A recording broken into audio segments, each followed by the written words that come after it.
Welcome back to the North American LCS. Now, before we jump into our next match, there was a controversial moment earlier in the broadcast that we wanted to address. There was some discussion that erupted on social media after the Gravity versus Cloud9 game as fans debated whether Riv did or did not leave Altec hanging as suggested from this picture. Now, Riv, made aware of the gravity of the situation, tracked Altec down and made good.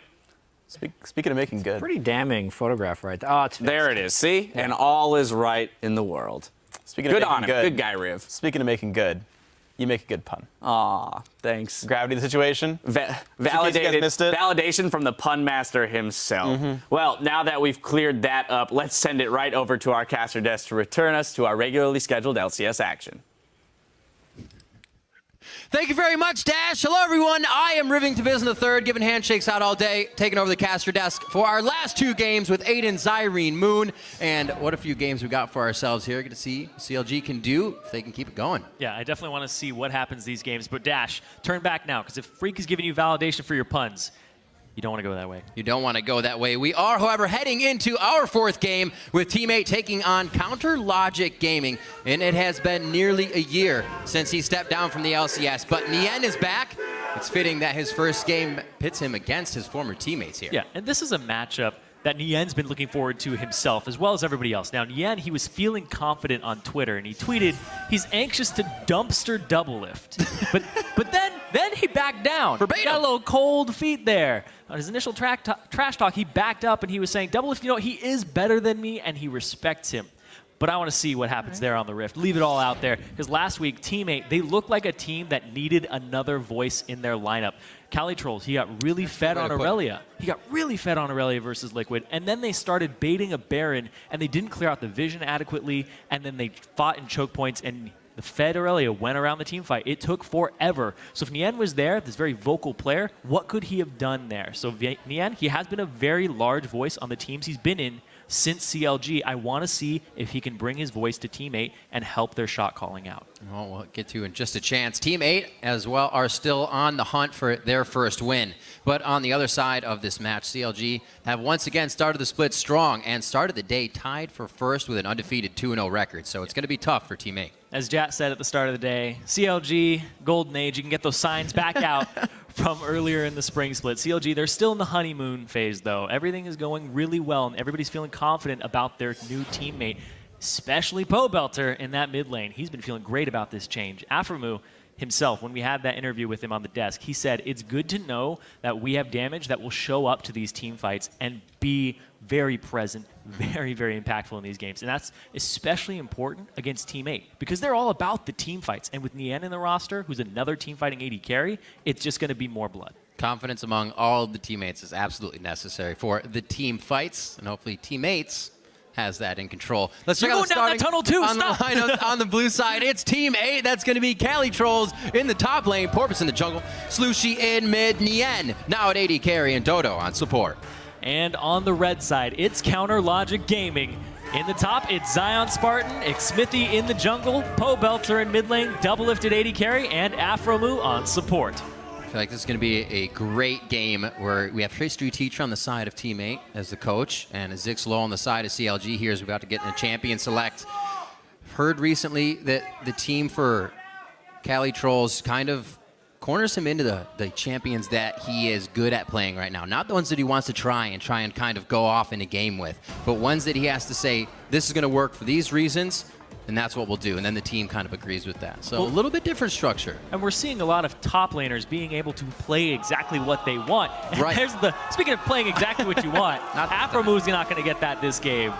Though CLG right now, they're back on that rotational play, that rotational game with Afromu stepping up his shot caller with Link out of the roster. Yeah. So having that Bard and the extra rotational power, that would have been deadly in Counter Logic Gaming's hands. As strange as that is to say. There's some sneaky journeys that he could be taking to get himself around the map. Rise will be banned out. Not going to see that from the hands of Zion Spartan this game. And the LeBlanc to control a bit of Slushy. So far, Counter Logic Gaming's bans have both been really good. Teammate, Cali Trolls, Aurelia was the most targeted ban at top laner. I think most targeted ban in the entire LCS was at Cali Trolls and that Aurelia. Getting rid of the Slushy LeBlanc, And then Team 8, they're really just going for control of what are the power picks right now that they do not want to play against. 2 supports for Afromu that allow playmaking and rotational play and picks, and getting rid of the Rise. And that means they're not going to first pick it here, which is a little surprising. I was going to say more junglers going through and through, since either the junglers and NA can pretty much just put up a good fight on whoever they are on now. Gragas, however, does get hit. That won't go to Porpoise. We'll see what they decide to take. Probably something here for Cali Trolls in the top lane. Eyes on him on the camera right now. His Aurelia was banned out, so he does have quite a few options here as his champion pool goes quite deep. And if they're going to pick their top laner first and they didn't ban out the Rise, I really want to see what they go for here, because they usually secure a power pick very early on. Boom. It's the Kalista there. For Nien, new to the roster, they're immediately going to use that first pick on this guy and get him a comfortable champion. That's a great point, Zyrene. It definitely shows that they have a lot of not pressure that they can put on him, but they are safe in putting that pressure on him, I should say. I couldn't find the word. But he will have his chance at getting his first pick of Kalista. We'll see what kind of support Dodo can give, as the Fates call will be imperative for them to really dodge out of these fights, because it looks like CLG is going to put a fight comp together if they do go with this Yasuo. Yeah, that was the next thing I was thinking of. What are they going to combine this with? Dodo plays a really mean Annie. He also plays a good Morgana, and those are both things that are really good to use in Fates Call and bind with, and also gives them some initiation power. So is CLG going to be forced to take one of those supports very early on and deny that? Or are they going to have to go with Afromu on a different type of playmaking support? And there's Thresh coming out for him very early, securing a support for Afromu, a top priority. A little bit of that mind game for Zion to be hovering the top lane Yasuo. We know he can branch out to those champions and carry for sure from that lane. But they go with the Rek'Sai Thresh, as you said. Now to look for the second round of picks here from Team 8, seeing a bit of early jungling we know Porpoise loves to do, but that Gragas Rek'Sai, they're on the away side now, and he cannot choose either. And that Thresh has been highly contested the last few weeks. Jat was talking about on the desk, 90% pick ban, despite what the stats said at the bottom selectively.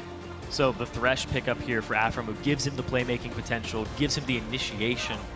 And Xmithie picking an early game present jungler, not going for the Sejuani, not going for the team fight. They're going to play a little bit of a different game here, and I wouldn't be surprised if Counter Logic Gaming starts going for a pick composition. Well, it looks like they can protect the Kalista so far with what they've brought into the game. Sejuani and Maokai. So Cali Trolls is going with the safe tank this game. Something that the team can follow up on, and he's not going to go too deep without being able to stay alive. Yeah, and Team 8 so far, 100% team fight, initiation power, some damage across the board, and that's exactly what I thought was going to happen. Is the Sivir for Counter Logic Gaming right away. Gives them a lot of pick potential. You can run it a flank, you can run it aside, but this is why Team 8 picked the Kalista first, because the Kalista into Sivir matchup is a good matchup for Kalista.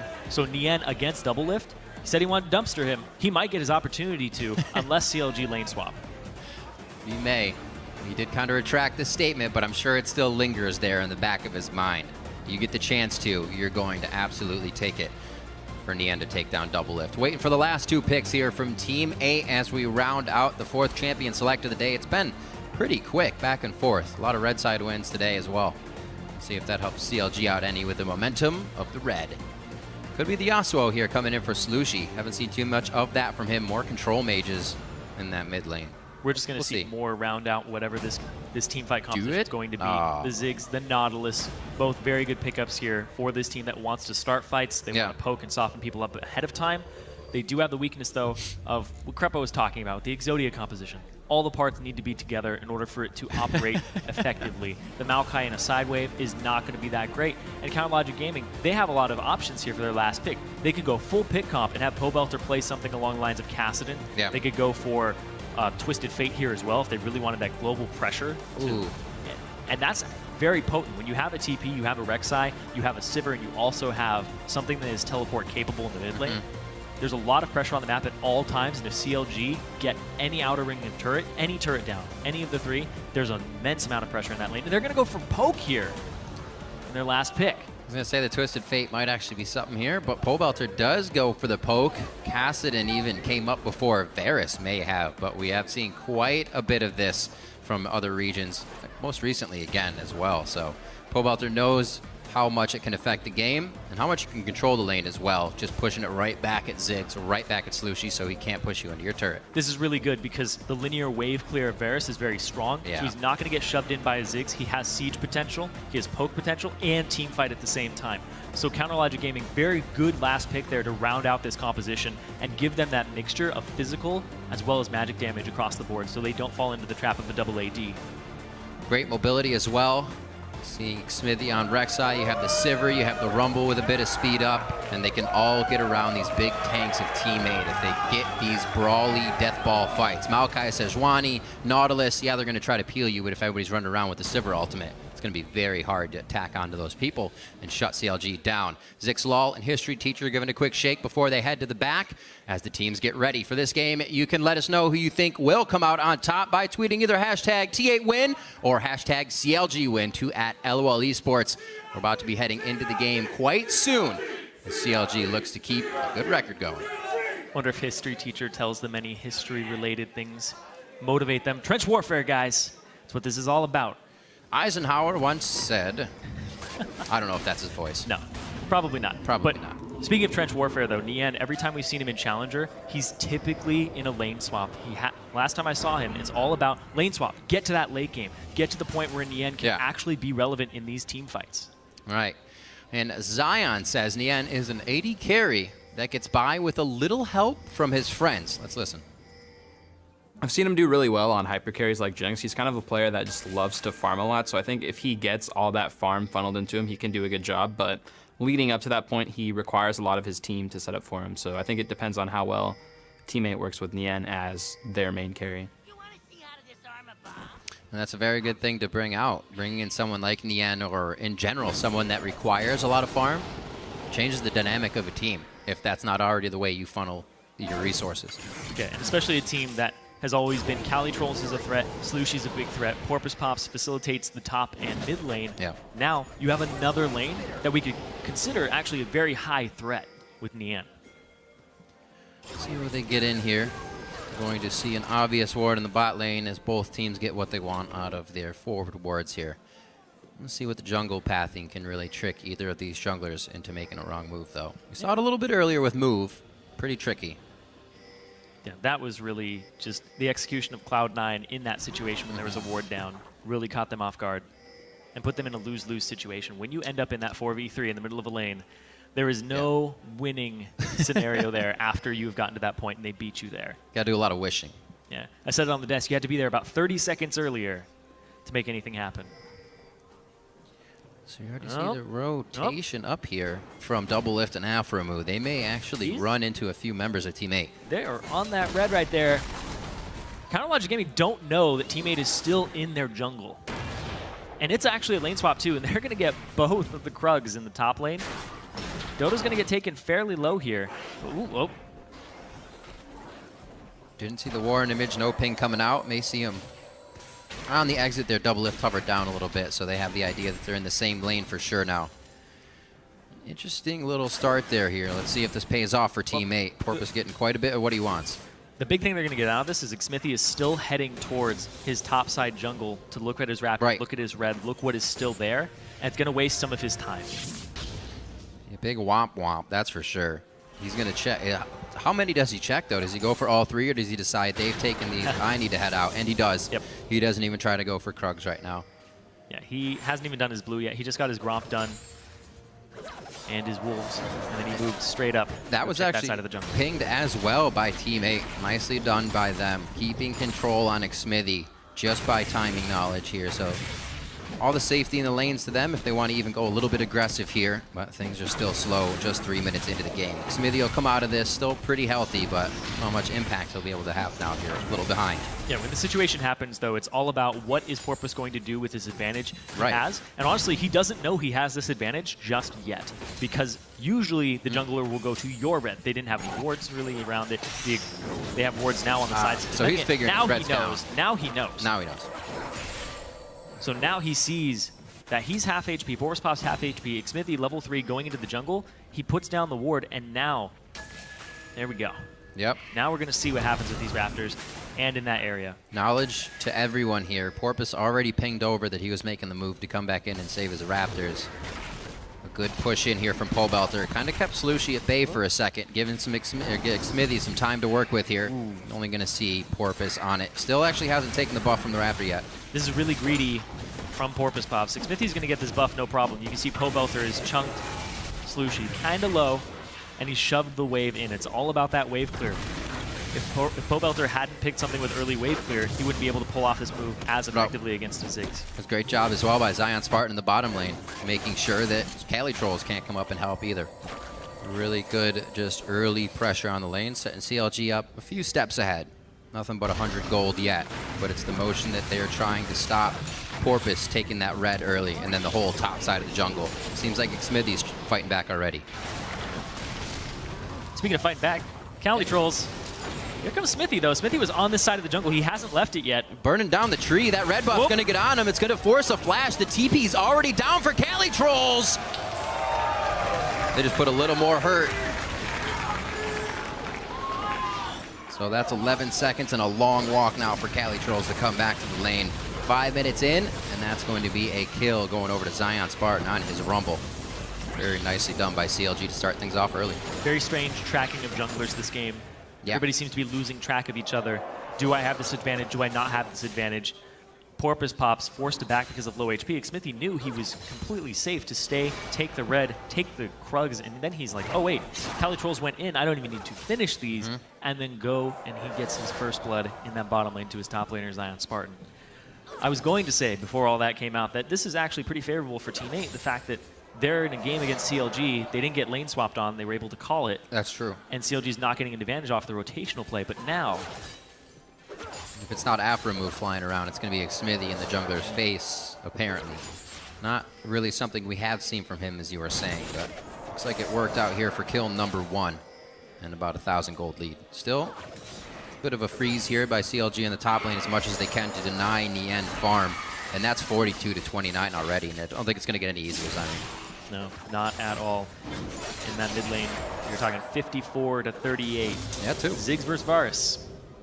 Varus has a lot of early damage just with auto attack trading. Ziggs, of course, he does have the passive, but the big thing here is that he gets to continue to harass him through the waves, not have to worry too much about wave clearing simultaneously because he does that. And now Cali Trolls, he has to worry about being too far forward. Yeah. The ward is going to help him out, but this mid lane is something I really want to focus on this game because CLG, they have Pole Belter now. He's been doing stellar so far, and he's been a pretty big part of how they've gone 2-0 up to this date. And up against Slushy on Ziggs, one of his best champions. We've seen the Ziggs and the LeBlanc, banning the LeBlanc out, forcing him onto the Ziggs. Seems to be a good strategy here that's working out for them. Keeping Slushy down, something he can't really affect the entire game too much with, but still have a bit of power, make him feel like he can really play into it. And right now, CLG is going to take that for granted and try to take him down soon, most likely. They've already been twice down to the bottom, trying to get Cali Trolls out. Yeah, this game has been surprisingly standard the first 7 minutes. Yeah. Despite the duo lane being on the top side of the map, it's really just been, can a jungler find an advantage anywhere on the map while continuing to farm and just letting the laners do their thing. There are a lot of moves going on in the jungle. People are losing track of each other. That's really the only thing that can be said about this game so far. So, other than playing safe lanes, when you're actually taking or this far behind this early in the game, what's your best option? Is it jungler intervention or just continue to play safe until objective? If you keep playing safe, you're probably going to get further behind. And True. right now you can see Nien, he has the BF sword, immediately backs, goes down bottom lane. They're going to try to find an advantage here somehow, regardless of whether they're catching Zion Spartan with his flash still down. Because look at this, you can see Doublelift is heading top. He's kind of been juked by this back right now because they assume that it is, we're backing, we're BF swords, we're going wherever. Afromu, though, he's not going to get called by this. And as soon as they show up in that wave, everybody changes their direction and they're coming straight bottom. Yep. You can see the cut through the base gate, through the top side of the map as they fly down.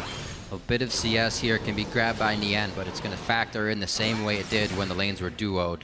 You may see Doublelift start to grab a little bit of a lead there, but now Dragon is definitely on the table for both teams and teleports it up once those laners get to their, or top laners get back to their turrets.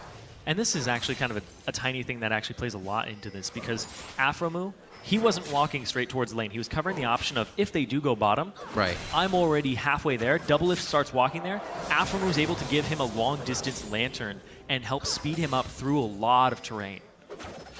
And it's funny because like those tiny things don't seem to matter too much, but they do when it comes down to seconds and pushing minion waves and breaking freezes. Something we were talking about earlier, it's kind of going into the game and actually just walking a certain distance, knowing the average of that distance. Well, it's just like in that game that we were talking about with the great level 1 move by Gravity. Yeah. If Cloud9 hadn't done one jungle camp and you had been there a little bit earlier, right, that plan would not have worked. It's a game of seconds sometimes. Let's see where they decide to go from here. Already have Slushy trying to pick up Wolves, get himself back in a little bit, starving out Porpoise from a bit of his jungle. We'll see if it pays off, though. Porpoise is hovering the bottom side of the map, but so is Xmithy. And we have 6s across the board here to be ready to be used in a fight. Doesn't look like Xmithy's actually going to keep himself going down just yet. It's going to be a transfer of the blue over to Pobelter, who's 96 to 89. Hasn't had too much of a reason to continuously pressure in Slushy, and he's also, with a little ability power, having an easier time in that lane. But yep. Still, every great early lane of game. CLG, every lane of CLG has an advantage right now, yep, including the jungler, without jungle pressure in 2 of them. So the fact that CLG are just using their pure mechanical skill right now, and it looks like down bottom they're actually baiting this in.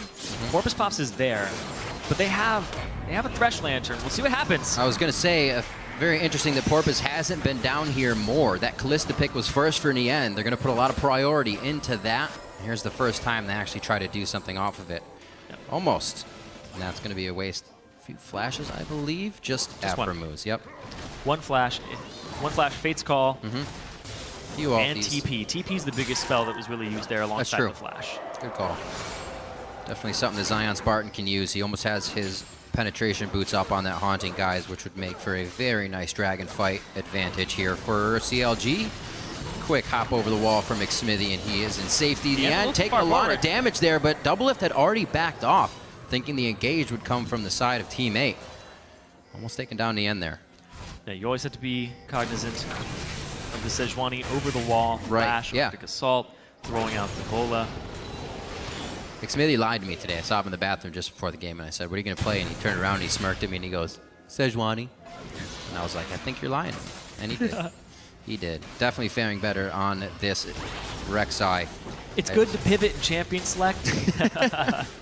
Sometimes you're like, Rek'Sai was left open. All right, that sounds great. Let's do it. He's been to the bottom lane a lot, making sure that actually Zion Spartan kept Cali Trolls down, the safe tank that Team 8 would have coming out in the later part of the game. Still looking to protect Nien. BF sword only for him onto an almost finished Infinity Edge here for Doublelift within probably 3 or 4 minutes.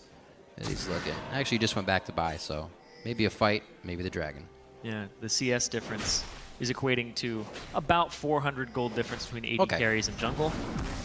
And up top, it's about 1,000. Mid lane, though, very interesting one. It's even. It did because they finally caught up to each other. Yeah.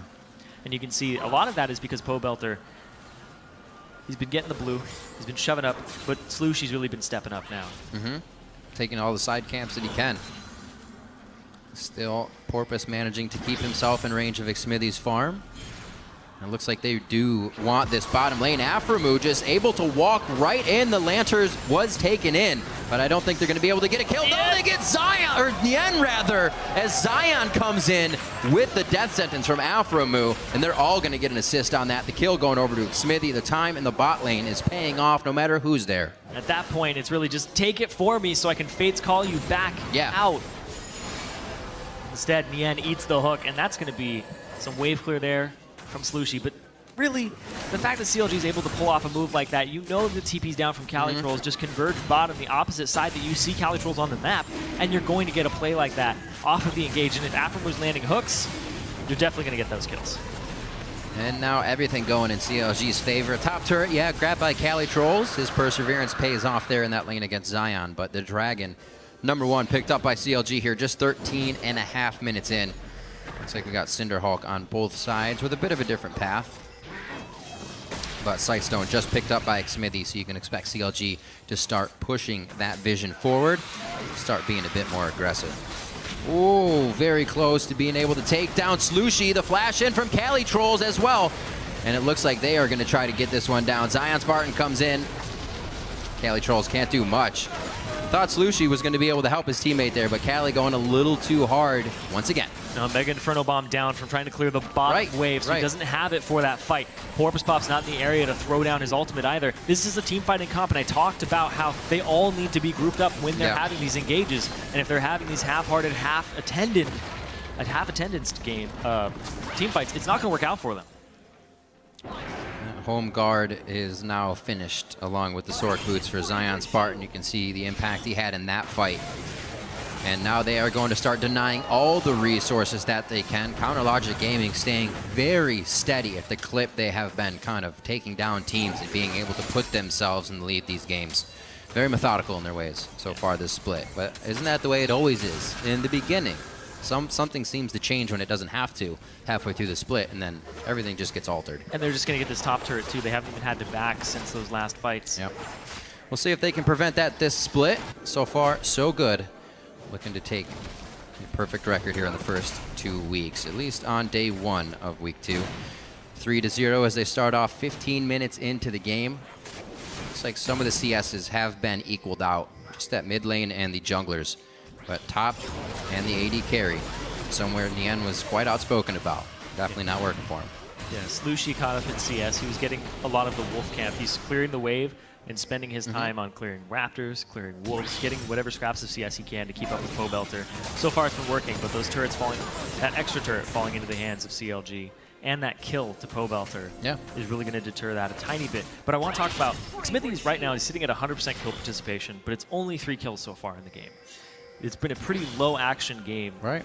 And Porpoise Pops, he had an advantage at level 1. He had an advantage off of the kind of called lane swap and the jungle take. Yeah. And then he wasn't able to press it because CLG reacted appropriately to that situation by shoving up mid and getting into that jungle. So Smithy was in a bad situation, but he's able to come out on top, and he's made the best of it. And Teammate have just been kind of crumbling under the lack of pressure in their own lanes. Right, it's almost they didn't have the audible for what if Smithy figured out what we did in the early game. And now they're still trying to catch up from that instance, thinking that what they did would already have put them in the lead. This clawing back seems to be a little bit harder. Chain of Corruption coming out. Doublelift puts on the hunt on, as well as a little bit of a boomerang toss. Nice bomb coming out from Slushie. Huge damage on the team. Can Nian get enough spears in to finish them off, though? And it does not look like it. They're all putting up a huge wall in front of Doublelift and Pobelter so they can continuously throw out the poke. Whoa! Doublelift just gets taken down instantly by Slushie there. Satchel charged out, and they will continue this fight. Nian gets locked up. Flamesplitter coming in from Zion, but it's just to deter the rest of the fight. He says back off. Pobelter stays alive, but they trade 1-for-1 overall. Yeah, Slushie a little bit late to the fight, but he shows up just in time to That was nab great the bomb kill. placement. They couldn't go anywhere else, but back right into the bomb. And Doublelift had already used his spell shield on the previous Sejuani ultimate, blocking that one. And Pobelter's the only one who actually ate the stun of it. I was actually just about to talk about that fight prowess that Teammate's team has. You still have 2 ADs on the side of CLG, easy to take down members and champions. So if you get a good Sej ult, Cali Trolls is onto one of them, you're going to have a good Slushie ult coming to follow up as well. They're going to have to get good fights from the side of CLG from what we just saw from Teammate. Yeah, they even up the turret Almost perfect count, though, engages. off of team fights. And Teammate, they need to group up. And as soon as they get to the point where they can group up against this team and force down objectives, but still cover the side waves, because that's crucial against a Rek'Sai who can shove them in, a TP, and having a Sivir who can just speed the team all around the map. Just not get poked to death before you fight anyways. You're onto the turret. CLG's going to go after Not really given that much respect here. There it is. The turret's low. Chain of Corruption goes out, just misses. The equalizer is laid out. It actually separates the team. Nian's on the left. They're able to now just fight the tanks. Take them down as well. That's going to be 2. Slushie and Cali Trolls fall to the ground. Now 6-1 for CLG as they kind of bait that one in. Very low health. Thinking Teammate could take that one back, but CLG, they knew exactly what they were doing. Yeah, a lot of members hadn't backed since the previous skirmish. And right, they just stayed. They said, let's just get it. Pressure it. We have the fight. They had to stay because Smithy, he used his ultimate to a tunnel to keep everybody there and just use his Prey Seeker, stop backs, make sure that they respect that he is still in the area. They got the turret, got a little bit too greedy for it, and they had to just defend it. And they just stayed way too long. The turret was going down anyway. The flash from Pobelter into ulti and then the flash to counter it was really well played by both sides, but then they just shouldn't have been there that long. 2 times a fight. 66 seconds on Chain of Corruption, so that's how long they were hanging out. A little bit more. I think he actually just came up on 11 there as well. So definitely a good amount of time. They knew what they wanted. CLG gets another turret. The 3 outers are now down. This is where they can start placing forward wards in. Smithy already making sure they have eyes on teammate. As Dragon coming up, that fight just happened 50 seconds ago, and already they're going to be back at it. And they're able to, again, a lot of low cooldown ultimates here from CLG. Teammate, summoners on both sides. Teammate, they like to fight, but CLG can still skirmish, especially with this gold lead that they've accumulated for themselves and their low cooldowns. As we approach these turrets, my eye is definitely on Cali, Porpoise, those tanks that can make the initiation happen. Ooh, Chain was right there. Didn't quite connect on Porpoise, though. That was very close. Afro was going to be able to hit a hook on Dodo there, and they finish him off. But there's always a Fate's call, so maybe they decided not to. Slow play. Looks like we actually could have Dragon just soloed out here by a few. Like Smithy's down there covered by Double Lift's coin, so couldn't see him. They're going to get Dragon, and they're not going to lose anything for it as well. This has to play on teammates' mind. Knowing they're losing objectives, knowing they can't just force down 3 members in the mid lane, it's all just too hard right now. They're looking for that fight. They're looking for that perfect fight with the Sejuani ultimate, the Ziggs ultimate, and Nien needs to hit some item spikes because he's got his Bloodthirster. So true. Right? He's got no crit, and that's a big problem with Kalista when you have that one item and you don't have an advantage over your lane opponent because you need another item behind it. You need the attack speed to start leaping around the fight. Because right now he's a burst bot, and at the same time, he maxed E first, which is very attack speed based in terms of stacking it, as opposed to maxing Q first with the Bloodthirster. So going around some items, you can hear Slushy's Luden's Echo going off as he finished that, along with the Morello Namicon. Foregoing boots completely right now, not even boots one. It gives movement speed. So. Well, that's true. Very true. It'll help him out a little bit. Speed of the Echo. Double Lift pushing bottom lane so safely. He's just got a wall of defense with wards and his teammates. Smithy is the last one there in the caboose of that defense, and they will pull out. This is great for them, though, having such a mobile team that can now go between the lanes in a shorter distance since they've taken down the outer ring. CLG putting down the pressure very well. Just 20 minutes in, 6-1. Baron's alive, but not even really anything on their plate unless they want to get a fight out of team. Oh, there's the pick. Bit of separation there. Fighting in choke points might be kind of tough for CLG in the jungle, especially with the amount of AoE coming out of Team 8 here. Decent amount of ultimates blown there. Sivir ultimate on the hunt and the Chain of Corruption from Pobelter. Both those down. They can still siege, though. Slushy doing his damnedest to make sure the minions get damage as well as anybody else before they get close to the turret. They're trying to hold this outer, or second outer ring. I really like this from CLG because they're going to shove this wave up as fast as possible. Yeah. They sent Zion mid lane. He has the TP, so if they get engaged on bottom while they're backing, he can just TP into that fight. But it also means that teammate now has to deal with a mid lane wave, a bottom lane wave, and they can't really continue to fight at the same time, which is really just kind of micro map play that they're using, and I really, really like that they're just trying to test these pressure points, because if you misplay that and send like the wrong person mid lane or somebody else, one people, and then you're like, oh, we have to clear top lane too, and you get complacent in that, then CLG jumps on you and punishes you with an objective take. Very easy to do that once you get in the lead. And CLG is being methodical about how they are going about things right now. Zanya's finished up for Zion Spartan. That's going to be huge for him in these fights. They have pretty much been unstopped in getting to their items. 204, 104, 202. Only Double Lift went down because I think he closed his eyes in that bot lane fight for a second. And he just got blown up instantly by Slushy. Still can put out some damage, and we're still looking for the game-changing ults. But good Sejal hits. Still looking if Dodo can get a nice depth charge onto somebody in the back line. Got to remember, 280 carries on their side. Eyes on Pobelter still being one of those 80 carries, the new member of CLG. Very squishy 80 carries that you're able to reach them.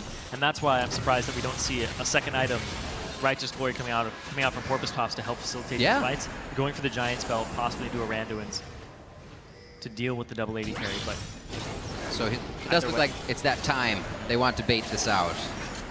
Just a few minutes ago, Baron had spawned, and now it's the reason CLG can start a fight. You can see the pink ward control around the area.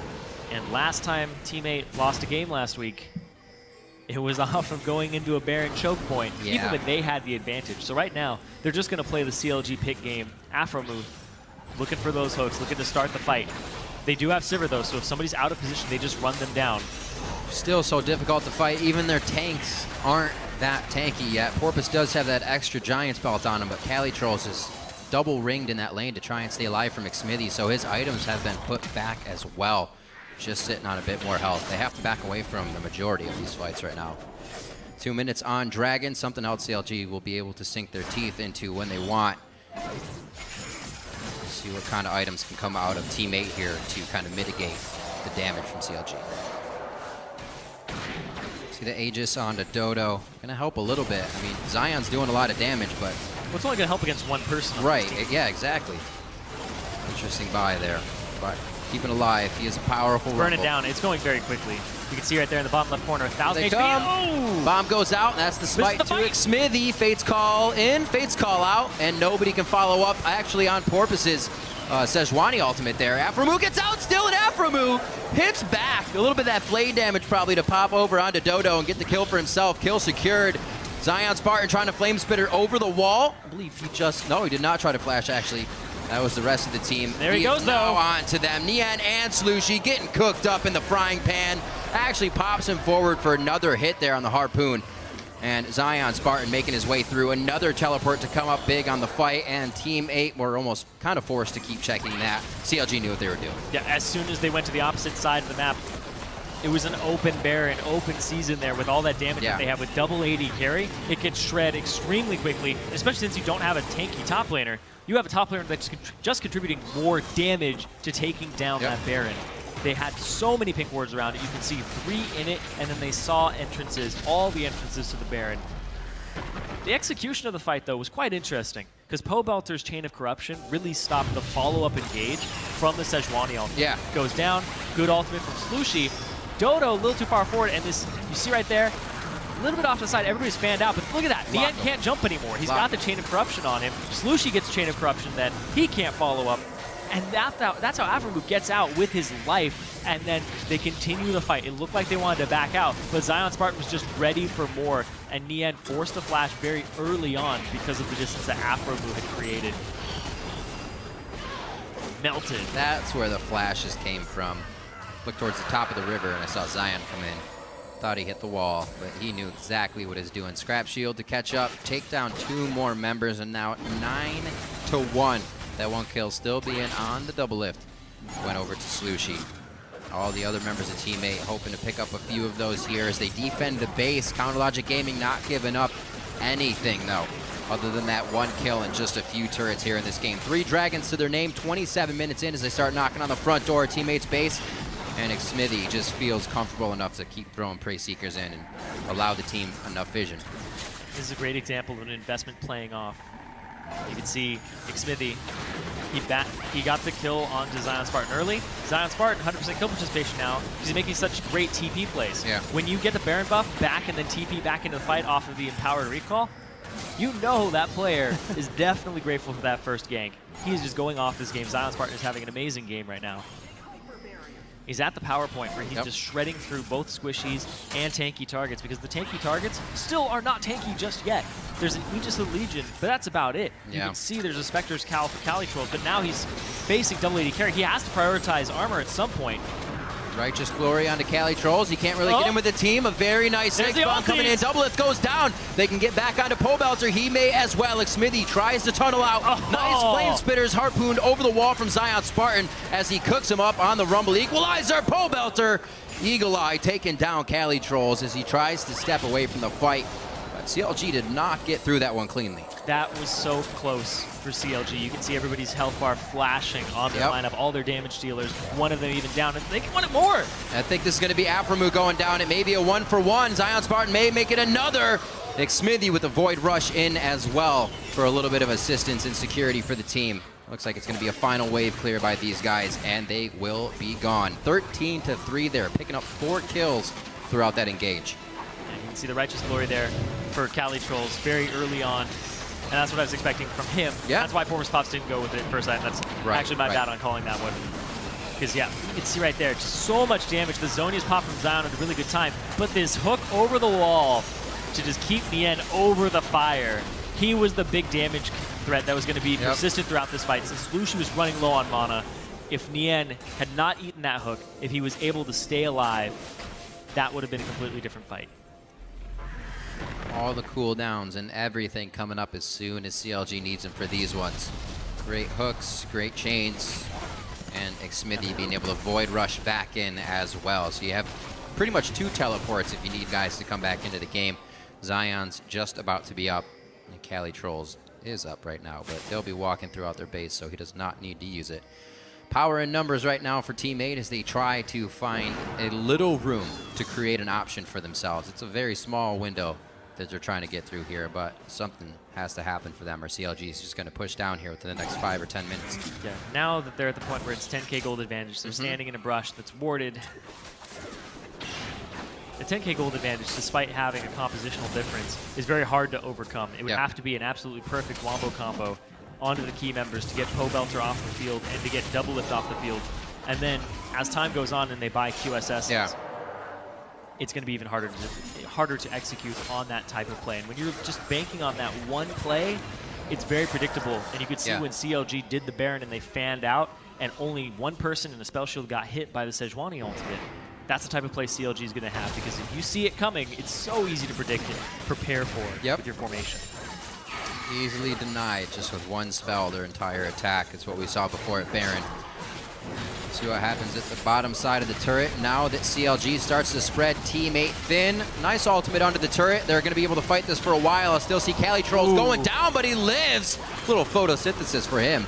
Staying alive, 13-4 here. 30 minutes into the game. Great help from Porpoise coming through the life-saving ult. And Slushie as well, throwing in that ultimate. Porpoise pops with the save. Yeah. But it only buys them some time here. They're not going to get a whole lot off of it. There's no dragon up. Oh. Gotta go fast.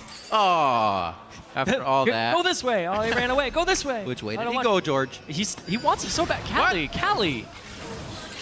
Oh, maybe? Calm down. I don't know. He's trying. Getting aggressive. 30 seconds on Baron, a minute on the Dragon. That's number 4 for CLG.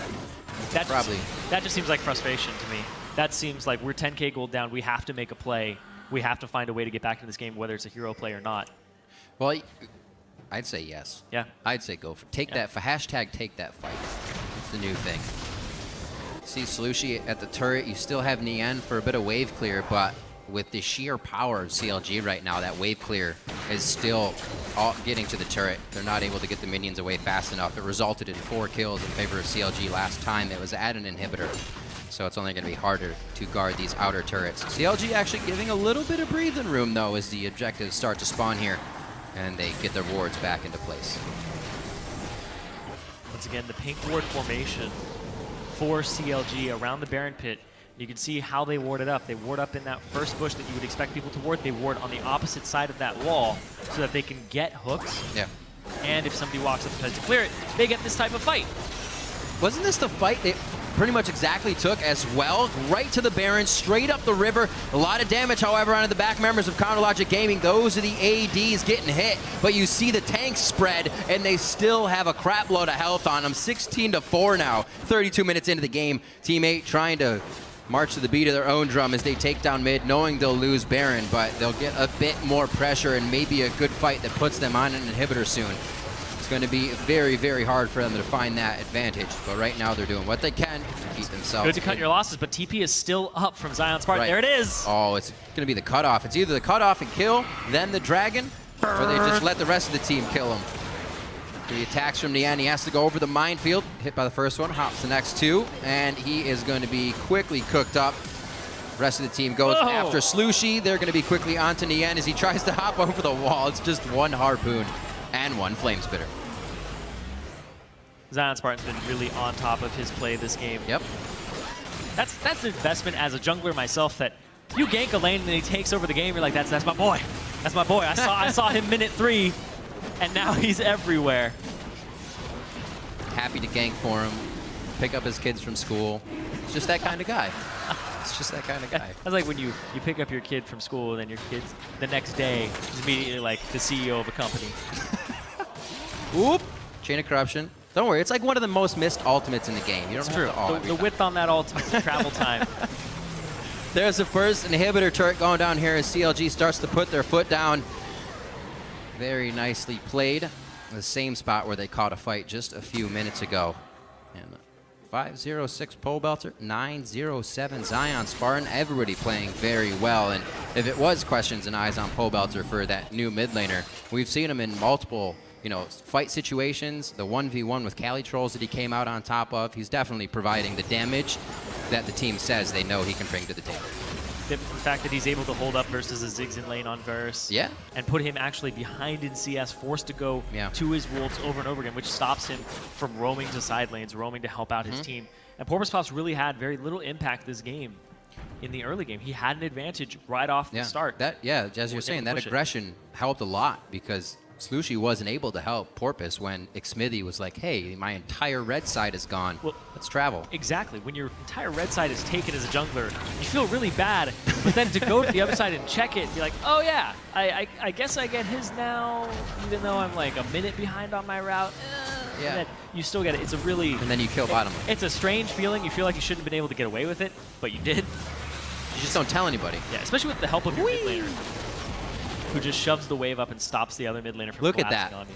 That's incredible. All the pressure. All pressure they knew they were going to get a few guys out of that and lose a turret and be able to guard back, but now they get no one, and they still lose the turret. CLG is really dancing circles around teammate right now as they enter. It's exactly what I said in Champions, like where this composition is made for picks. This composition has some team fighting behind it now with the Varus, and they shred turrets. They take objectives very quickly. And with the rotational plays you have with the TP, I thought it was going to be a Twisted Fate or something, but the TP and the Rek'Sai combined just creates so much wave clear pressure in side lanes that teammate is forced to answer in that way. I think you almost get the same thing with more power out of a TF in this comp. It could still work. You get that clear, you get that power. Pole belter, however, he's saying, whatever. I'll play the Varus 506. Yeah. Muramana also finished 3 other items in his inventory. Double lift still on the front line. Feels like they're a little more ahead, and he can go into a dangerous position. Oh my gosh, that damage. At least 200 each across Porpoise and Cali on a double lift. Whoa, baby! Going for the long ride on that one. The double lift express takes Cali Trolls all the way past the second tier turret. It's going to be Zion dropping people with the flame spitter. Nian doing what he can to get himself back in a favorable position, but he's just put in the ground. That's going to be by the hands of Pole Belter. Slushy's forced to run, and CLG have teammates' base in their eyes. The drag all the way back for Cali Trolls. They read that aggression. They read the frustration that he's been experiencing this game, and that's going to be CLG on the Nexus taking down Team 8. The twisted advance that took you from coast to coast is the one that takes you down. Cali Trolls goes down too deep, go to sleep, and CLG will finish off the Nexus 37 minutes in, 22-5. Counter Logic Gaming takedown Team 8.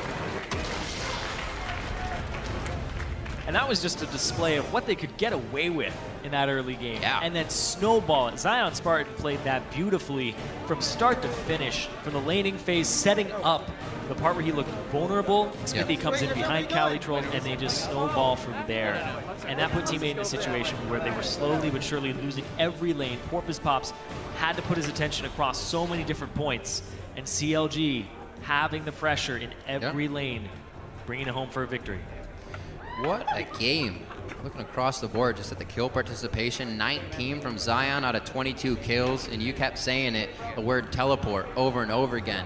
And the fact that they could use that first kill from Xmithy to make all of those teleports count. Just about every single one resulted in another kill. Slushy was flashed in for Cali Trolls in mid, tried to help him. Cali Trolls was left by himself. It does seem like Team 8 has kind of gone away from the strategy of we need to go crazy, but I think they've actually tempered themselves too much, and they weren't even trying anything this game. Yeah, that seemed to be, we're kind of adjusting. I wanted to see more moves from Porpoise Pops, but Cali Trolls was read like a book this game, and it's become a tendency of his to try and overextend, even when they're in the lead, to try and look for a fight. I remember back when he was diving a Morgana that had a black shield on him in a previous game last season, and then Gravity just turned immediately after that because he was too far up, too extended. Smithy having a fantastic game out of the jungle on Rek'Sai this time. Really good Very kill nicely participation in the early done. game. I'm sure, while loving Zion Spartan's lane as well for doing what he didn't really have to go to anybody else's, so he was able to farm as well. That's exactly what Porpoise was doing on Sej to try and get back in the game, so he knew he already pressed the advantage he needed to, and the rest of the team did what they had to win the game. Yeah, the fact that you're getting an advantage in a Maokai versus Rumble lane, and then you can kind of leave that lane alone for a long time. Xmithie gets to do whatever he wants on the map. Not a lot of gank potential or kill potential on a Ziggs, so you can kind of leave that lane alone. Then after that, it's like, if you're winning a matchup where it's a farm fest in the mid lane, and you're winning a mismatch in the top lane, which is your duo lane, the Sivir versus Kalista matchup, then you're in an extremely good spot to start running away with the game from there. And that's exactly what CLG did. You could see even after, and this is something that's a little more fine, but you see when they're taking turrets, they sit there and they're like, okay, we took a turret. They back up a little bit, and they see where teammate goes, and they're like, oh, wait, we can wrap around here and get another turret top lane. Right, in the bot lane, that's what they did. And then teammate tries to do that themselves, and they get punished for it because CLG knows how to punish those types of moves and where people are being allocated to. So it's a very kind of like micro thing where you're moving people around, but it's working out very well for CLG that they're exploiting that in other teams. Working out very well as they come up with another win. And right now we're going to send it down to the side stage where Kobe is standing by with half of CLG's Rush Hour bot lane. Thank you, Riv. Yes, Double Lift here after their victory. Congratulations. Thanks. You guys pretty much stomped that game, so I have a question for you, though. Nien, coming into this, is a former teammate of yours. You're very used to other AD carry players wanting to play against you and wanting to prove yourself. Does it change at all the mentality of the team or the strategy of the team going into the game? If you want to lane swap, what you want to pick against this guy. Do you try and use it against them at all? Maybe like previously it was, a little more prideful where I really wanted 2v2 people, but this game we chased them 2v2 strictly because just the way the game was going, Rumble is a worse 2v1er than Maokai. And no, I don't think it really changes anything very much. I think I was kind of a little bit apprehensive because I think Kalista completely destroys Sivir in lane. I would say that matchup's like an 80-20 Kalista favored lane, but Nyan and Dota didn't play very well, so I managed to get a pretty big CS lead and force them to swap away. So then I just kept chasing them 2v2 the whole game, and we just completely crushed them, I guess.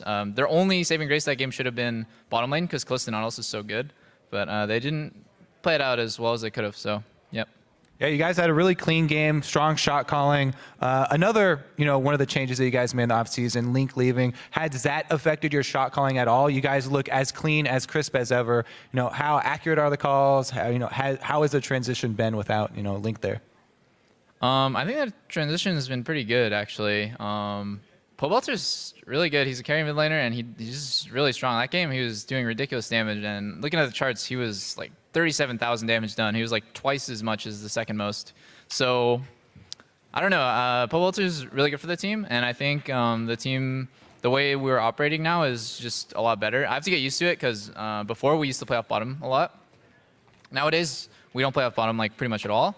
So, it's just a new play style, and I think Afro and I are good enough of a bottom lane to play 2v3s like against the enemy jungler without any jungle pressure ourselves, and it's just like a nice refreshing challenge. And now like Zion and Pobelter can just really carry games because the meta is just top and mid completely snowballing the game. As far as shot calling, has Pobelter stepped into the shot calling role as well, or does Afro do the main shot calling? Actually, Zion is our like big shot caller, like our overarching, and then Afro's more micro-oriented now. So before Afro would have like kind of an ambiguous duty. It's like, oh, well, you're a shot caller, but like you don't really have a specialty. You just kind of go in whatever you want. He's more micro-oriented, so like in team fights, you'll see him talking a lot. When we're doing rotations, he'll talk a lot. Zion is more just like, okay, we're gonna group, at this time or whatever. He's more big picture, and so with this sort of system, you can really pinpoint like whose responsibility is whose. As opposed to before, which it was like very ambiguous, and you could tell we were really inconsistent because of that. So it's interesting because I never thought top laners could shot call, but I guess in this meta they really can, and it's really effective. Yeah, definitely effective this game. Now, next game that you guys have is going to be TSM, the rivalry. Pobelter's a new guy stepping into the rivalry, and he's also been a guy that's talked a little bit about how he doesn't think fans give him enough credit for being an excellent mid laner.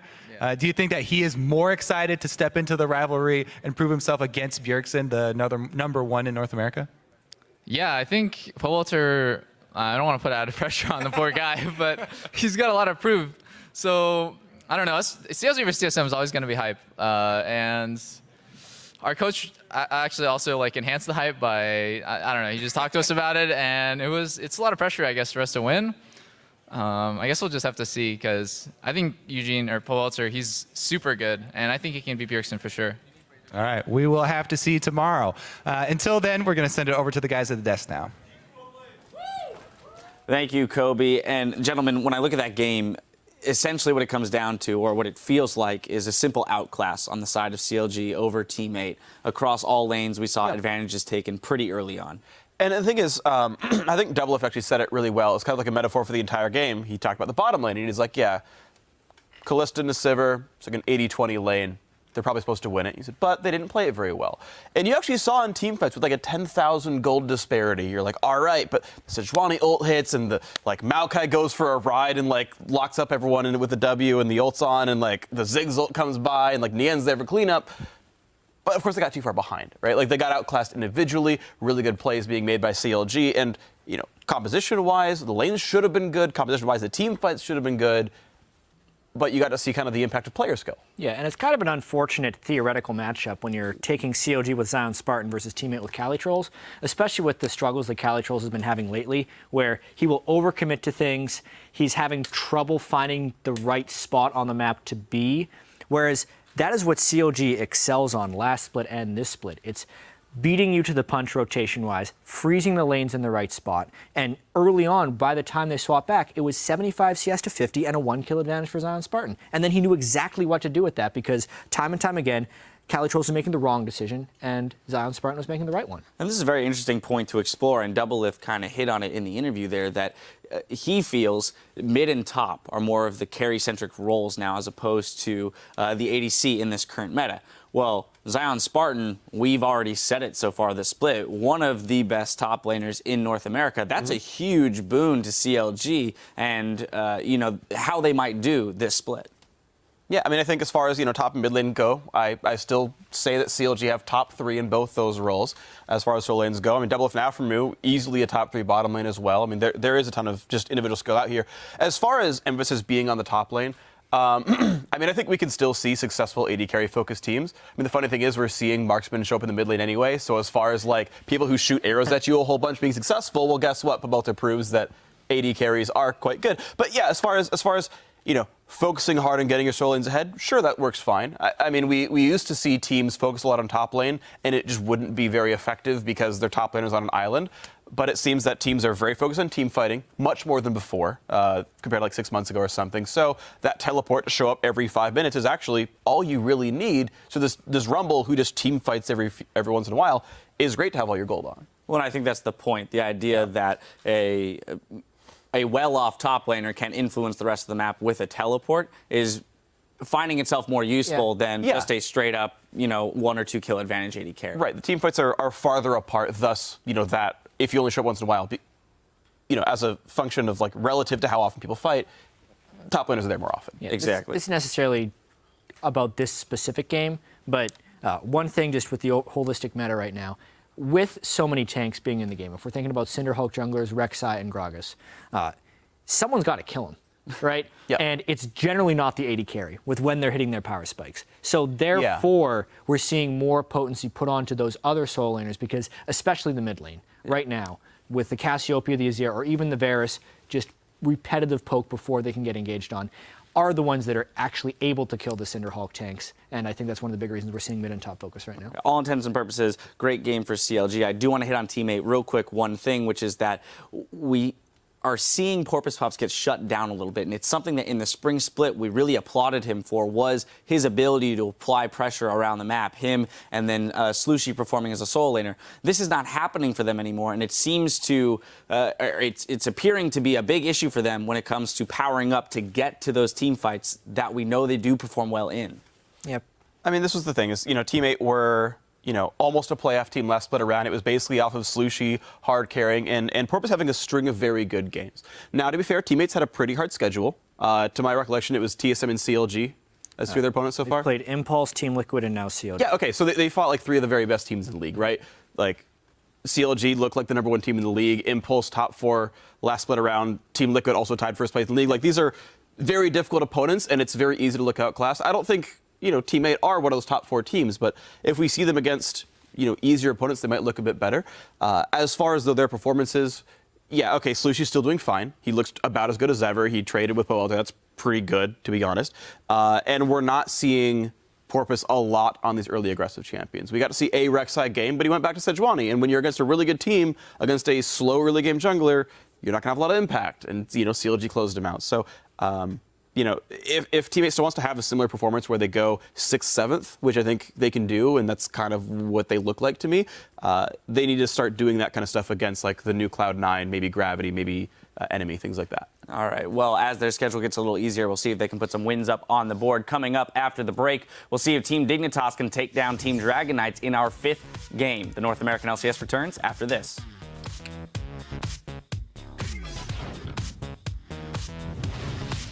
Yeah, we're gonna learn the dance for that, guys. Okay? No, Tony doesn't know that. Dude, I already know. Oh, you do? How you do it? It's like a Is one-handed. that watch me whip?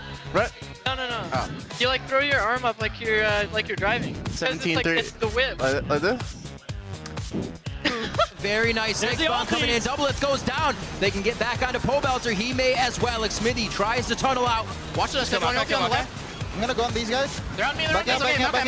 Okay. Sit. Cooking knowledge. Left.